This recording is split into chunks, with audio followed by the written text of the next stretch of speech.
If your hunger during intermittent fasting hits at almost the same time every day, it may not mean your body is suddenly running out of energy. The sensation is real, but part of its timing can be learned. One of the hormones involved, ghrelin, often rises before the meals your body has come to expect. And understanding that difference can make the first days of fasting easier, without ignoring the signals that genuinely mean you should stop. Before we go further, one important thing. What I'm about to share is general information based on real research, not medical advice. And fasting isn't right for everyone. If you're pregnant or breastfeeding, under 18, underweight, have a history of an eating disorder, have diabetes, or take medication that lowers blood sugar, or manage any condition that affects how your body handles fasting, please talk to a doctor before trying this. And no matter who you are, if you ever feel severe dizziness, real confusion, or you just feel genuinely unwell during a fast, that is not something to push through. Stop and eat. Keep that in mind as we go, because everything after this point assumes you're fasting safely to begin with. Now, here's the scene almost everyone who's tried fasting recognizes. You start your eating window cutoff around 8 p.m. Night goes fine, then noon hits, and it's not a quiet kind of hunger. It's sharp. Irritability, a headache starting to build, trouble focusing, an almost urgent pull toward food. The natural conclusion is that your body needs fuel right now, that this is just basic biology, plain and simple. But here's where it gets more interesting. Hunger isn't one single signal that only means your energy reserves are dangerously low. It's a mix of things: stomach signals, blood glucose, sleep, stress, habit, and hormones, ghrelin being one of the main ones involved. Ghrelin doesn't only rise when your body is truly out of fuel. Research shows a meaningful part of it rises in anticipation, tied to your usual eating schedule. If you've eaten at roughly the same time for months or years, your body has learned to expect food around that hour, and ghrelin can spike ahead of that expected meal, almost like your body is getting ready for something it's used to receiving. It's a pattern similar to Pavlov's dog experiment, a learned cue triggering a physiological response. Except here the cue is the clock, and the response is a hunger hormone. That's part of why the first few days of a new fasting schedule tend to be the hardest, and why for many people that same time of day hunger tends to soften over the following 1 to 2 weeks. Your biology didn't change overnight. Your body is adjusting to a new expected pattern. I want to be honest with you though, this adjustment isn't identical for everyone, and for some people it takes longer or feels different. So don't take a rough first week as proof that something's wrong with you. Here's the problem with how most people approach this.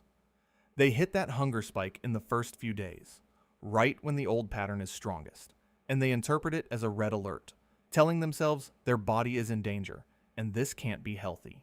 So they quit, often right before that spike would have started softening on its own. There's a second piece that can make it harder. Stress. When a hunger spike hits and your reaction is anxious, thinking you absolutely need to eat right now, that stress response can involve cortisol, and elevated stress in general is often linked to a stronger perception of hunger and less patience around food. This isn't a rigid, guaranteed chain reaction in every single body, but for a lot of people, feeling panicked about the hunger tends to make the hunger feel worse. Calm tends to make it more manageable. So intermittent fasting, the way a lot of people try it, doesn't necessarily fail because the body simply can't handle it. Often it fails because nobody addresses the learned timing of hunger or the stress response layered on top of it. People just stop eating and hope the body sorts itself out. Here's an approach that can make the transition smoother. A gradual 3-day adjustment you can try. Not a guaranteed reset, just a way to work with your body instead of white-knuckling through it. Day 1. Don't change your cutoff time yet. Change how you respond. When the hunger spike hits at the usual hour, don't eat if you're continuing your fast, but don't fight the sensation either. If you're not managing a condition that requires you to watch your sodium or fluids, some people find it helpful to drink water with a small pinch of salt around that time, since headaches during fasting can sometimes involve mild dehydration alongside everything else. Then breathe slowly for a minute or two. 4 seconds in, 6 seconds out. This won't switch off a hormone on command, but slow breathing can help you ride out the discomfort instead of reacting to it with panic. And for many people, that spike passes within 20 to 30 minutes either way.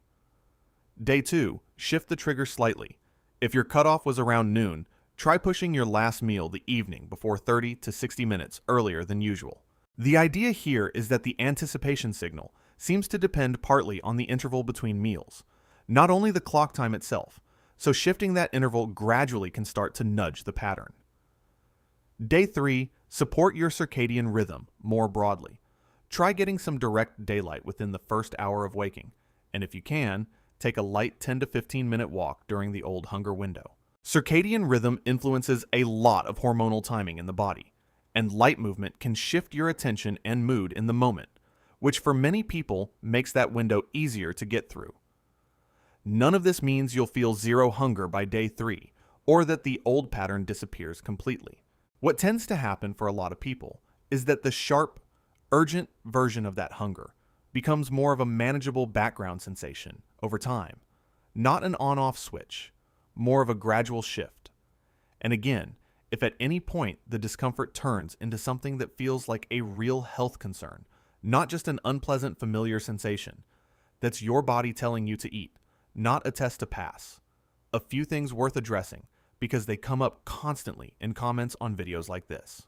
First, if you tried something similar to this before and it didn't work for you, that doesn't mean the idea is wrong or that you did it wrong.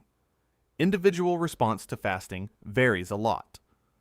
Some research on shorter adjustment windows has found fairly modest changes in hunger and metabolic markers for some people, which just means this isn't a universal switch that flips the same way for everyone.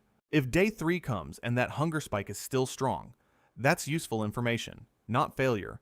It might mean you need more time, a different eating window, or that this particular approach isn't the right fit for your body right now. Second, people often ask whether this means ghrelin is the only thing driving hunger, and it isn't. Ghrelin is one piece of a bigger picture that includes blood sugar regulation, other hormones like leptin and insulin, your sleep quality, and even your relationship with food itself.